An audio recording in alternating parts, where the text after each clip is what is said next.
One of my favorite rules of all is thou shalt act thine age.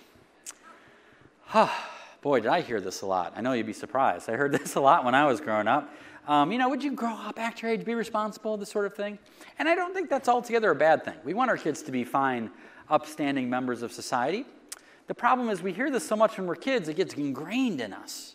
And so that once we're out of school, we're always surveying the landscape to make sure we're not doing anything too weird or silly or unusual or childish. But the problem is this rule, if you really try to follow it, it really breaks down once you get out of school. Have you ever thought about that? Like, I'm 39 years old. When I turned 39, I spent my whole birthday trying to figure out, well, how am I supposed to act now? How is a 39-year-old supposed to act compared to a 38-year-old? I have no idea.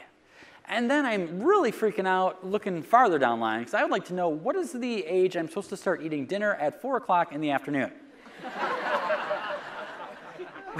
When do I start jacking my thermostat up to 100 degrees in the summertime? When do I start putting plastic on my furniture? I don't know. I've never been to Target, and it was like, oh, good, there's the couch plastic. I don't even know where you get the stuff at. I'm just really nervous I'm going to do it wrong, right? And then there's this slide. This is a really interesting one. This is the average number of times a 4-year-old laughs in one day. For the anal retentive types, there are 374 smiley faces on that slide, all right? It's supposed to be 400. I couldn't even fit 400 on there. But here's the question I have. How many times a day do you think the average adult laughs? 6? 1? 10? It's not a good response here for the adults, right? What do you say, 7? Okay. According to the experts, oh, you should see, by the way, sometimes they'll do programs with families in them, with kids as young as 5. You know what the kids will say? They'll be like, 0. They'll give negative numbers. One day, a kid raised his hand all confidently, and he said, 0.2. It's like, 0.2. And you know what? You know what a 0.2 laugh is? That's when you start to laugh, realize no one else around you is laughing, and you hold the rest in. It's a point. Oh, we're not supposed to laugh at that? Okay, 0.2 laugh. Well, according to the experts, the average number of times a 4-year-old or a grown-up laughs is 15. 1.5. I know, some of you are thinking, that seems high.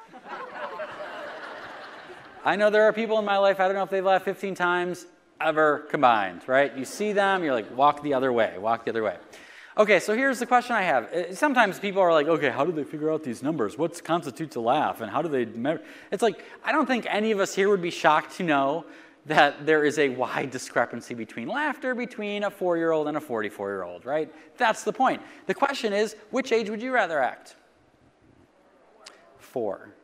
And I know this is the audience. You guys actually shout out, because that's why you do what you do. You're like, I kind of want to just be 4 still, right? You should see when I'm talking to, like, engineers. And they look at me, they're like, okay, buddy, with your little red shoes and your Mickey Mouse shirt, it was a lot easier to laugh when I was 4 years old, all right? Didn't have bills to pay, didn't have a job, didn't have kids. And you know, I tend to wish that I had some sort of amazing comeback for that, but I don't, because it's kind of true.